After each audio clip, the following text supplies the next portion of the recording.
का कोई मंत्री क्यों नहीं आके बात करता?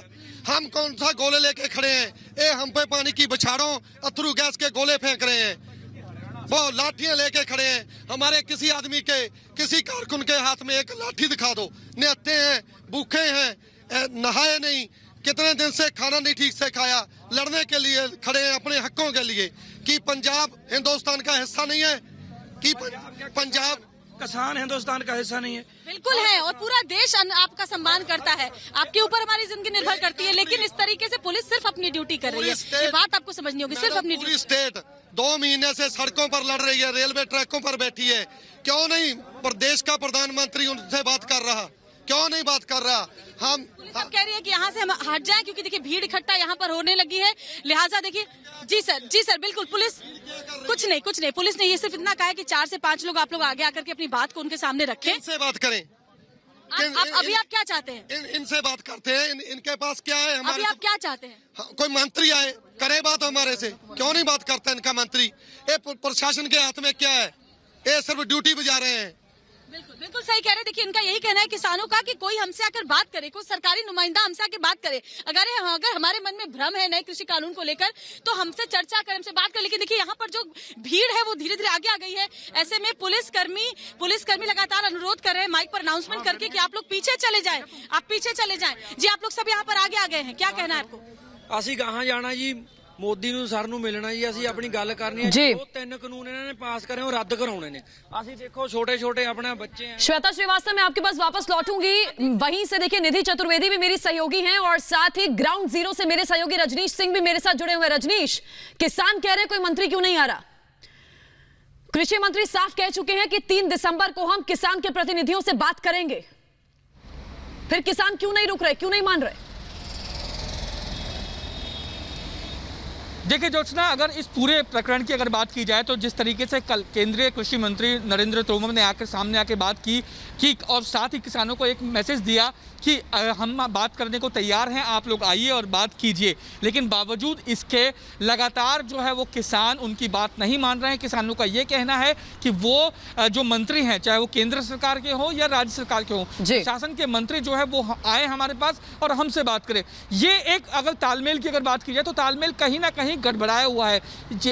किसानों को आखिर कौन इस बात का जो है बात कह रहा है कि मंत्रियों को बुलाइए, आप एक जो किसानों का जो एक प्रतिनिधि मंडल है ये आप केंद्रीय मंत्री के पास जाए, सरकार के पास जाए, उनसे बातचीत की जाए और तमाम वो मुद्दे सामने रखे जिसको लेके किसानों में नाराजगी है। किसान जिस नाराजगी को लेकर आज सड़कों पर उतरे हुए हैं, दिल्ली आने की कोशिश कर रहे हैं, उस नाराजगी को जताए। हालांकि अभी तक की अगर बात की जाए तो अभी तक दोनों की मीटिंग नहीं हो पाई है। लेकिन आप सोचिए ज्योत्सना कि जो अन्नदाता पूरे देश को अन्न देता है, आज वो सड़कों पे है और आखिर कौन है उन अन्नदाताओं के पीछे जो इस तरीके के बातें उनको बता रहा है और इस पूरे जो आंदोलन ये कहा जाए या ये प्रदर्शन कहा जाए इसको लीड करते हुए। रजनीश, मैं वापस लौट रही हूँ। निधि चतुर्वेदी भी मेरे साथ बनी हुई है। निधि, कृषि सुधार कानून सिर्फ पंजाब में लागू नहीं हुआ, पूरे देश में लागू हुआ है। तो ऐसे में राज्य सरकार की जिम्मेदारी बनती है कि जो अभी किसान बॉर्डर पर पहुंचकर ये कह रहे हैं कि हम दिल्ली जा रहे हैं, उन मेन बिंदुओं को समझने के लिए जो इस कानून में है,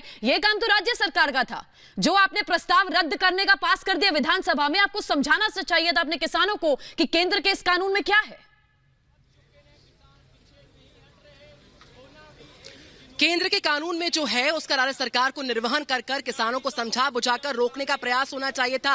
आप ग्राउंड जीरो से किसानों के इस प्रदर्शन को देख रहे हैं। देश का अन्नदाता सिर्फ ये कह रहा है कि कह दिया गया है हमें नरेंद्र सिंह तोमर की तरफ से कि ठीक है आइए बात कीजिए। लेकिन यहाँ पर जरूरी ये है कि हम जिस तरीके से, ये 2 दिन 3 दिन 4 दिन की बात नहीं है, ये प्रदर्शन कई महीनों का है जो अब धरातल पर हम देख पा रहे हैं। एक ऐसे ही यहाँ पर मल्टीलेट सिक्योरिटी नहीं है। एक तरफ आप देख सकते हैं चाहे बीएसएफ का दस्ता हो, चाहे सीआरपीएफ का दस्ता हो, रैपिड एक्शन फोर्स का दस्ता हो या दिल्ली पुलिस की तमाम लोगों की यहां पर डिप्लॉयमेंट हो। ये इसलिए क्योंकि जिस तरीके से वहां से एक पूरा काफिला लगातार कूच करने की कोशिश कर रहा है और लगातार प्रयासरत है कि हमारी मांगों को सुना जाए। आपने सुना श्वेता के जरिए, श्वेता भी यहां से रिपोर्ट कर रही है, सिंगू बॉर्डर के दूसरे छोर से साफ तौर पर कहना था कि हम निहत्ते हैं, हम भूखे हैं, हमारे पास रुकने को जगह नहीं है, हम लगातार चल रहे हैं, हमारी मांगों की सुनवाई हो तुरंत प्रभाव के साथ हम रुक जाएंगे। ये प्रदर्शन 2 दिन 3 दिन का नहीं है, कई दिन से हमारे प्रयास जारी है दिल्ली तक पहुंचने के लिए। कोविड काल है, लिहाजा यहां से भी अनाउंसमेंट हो रही है कि आप दिल्ली की तरफ तरफ न बढ़े, खुद को रोके, मास्क पहने, दूरी बनाए और आगे बढ़े।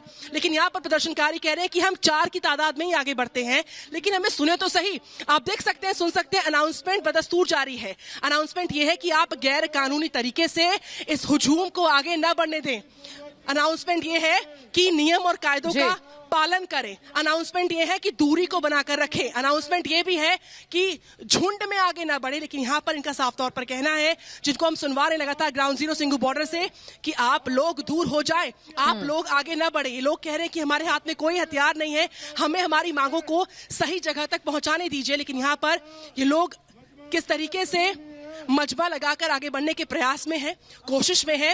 ये अनाउंसमेंट एक तरफ और जो अन्नदाता है उनका हुजूम एक तरफ आप देख सकते हैं। सुबह से हम यहाँ से लाइव रिपोर्ट कर रहे हैं। टीयर गैस छोड़ी जाती है, वाटर कैनन का इस्तेमाल होता है, लेकिन यहाँ पे सिर्फ एक कोशिश है कि भाई इन अन्नदाताओं की जो वाजिब मांग है उसको वक्त रहते सही तरीके से सही प्लेटफॉर्म पर सुना जाए, ताकि इनकी जो आवाज है वो सही जगह तक पहुंच पाए, ताकि ये प्रदर्शन आगे न बढ़ने पाए। ये सिर्फ एक बॉर्डर की तस्वीर नहीं है, कल के बॉर्डर की तस्वीर हम दिखाई दी, जो किस तरीके से दिल्ली हरियाणा बॉर्डर पर बैरिकेड्स को तोड़ा जाता है, उनको पार करने की कोशिश की जाती, कटीलों तारों को पार करने की कोशिश की जाती। लेकिन आज इस वक्त आप देख सकते हैं हुजूम बहुत बड़ा है, हुजूम बहुत बड़ा है। एक ही मांग है, पुलिस महकमा कह रहा है कि हम भी किसान परिवार से आते हैं, आपकी संवेदनाओं को समझते हैं, लेकिन चूंकि मामला संवेदनशील है, ये कोविड का दौर है, लिहाजा हमें आपको दोनों की सुरक्षा की दरकार है। बिल्कुल, आप जहां हैं वहां रुकिए, हमें आप मजबूर न करें आगे बढ़ने से। लेकिन यहाँ पर आप देख सकते हैं चौतरफा बैरिकेडिंग, मल्टी लेयर्ड सिक्योरिटी, मेरे पीछे किसानों का हुजूम, और एक तरफ आप देख सकते हैं पुलिस का वो भारी भरकम जत्था जो इसलिए डिप्लॉयड है कि जो लॉ एंड ऑर्डर है महकमे का, सूबे का, वो उस पर कोई आंच ना आने पाए। लिहाजा चौतरफा बैरिकेडिंग और कटीली तारों के बीच में पुलिस महकमा अपनी जिम्मेदारी का निर्वहन कर रहा है और अन्नदाता अपनी मांगों को लेकर आगे बढ़ने के लिए लगातार प्रयासरत है। ज्योत्सना, बिल्कुल, तो टिकरी बॉर्डर से लगातार लाइव तस्वीरें हम आपको दिखा रहे हैं। श्वेता, निधि और रजनीश मेरे सहयोगी लगातार बने हुए, तस्वीरें आपके सामने हैं। पुलिस ने अभी बात की है किसानों से और कहा है कि आप 4 से 5 लोग आइए। इतने भारी हुजूम में कोरोना काल चल रहा है, ऐसे में श्वेता सवाल तो अमरिंदर सरकार से होना चाहिए, कैप्टन अमरिंदर से होना चाहिए। कोरोना काल में वो कह रहे हैं कि आप रोकिए मत किसानों को, आप आगे आराम से बढ़ने दीजिए, शांतिपूर्वक करेंगे जो करना है। आपने 2 महीने पंजाब में भी उनको अलाउ कर दिया, क्यों अलाउ कर दिया? कोरोना काल चल रहा है, पंजाब सरकार पर, उनकी मंशा पर बिल्कुल सवाल उठना चाहिए।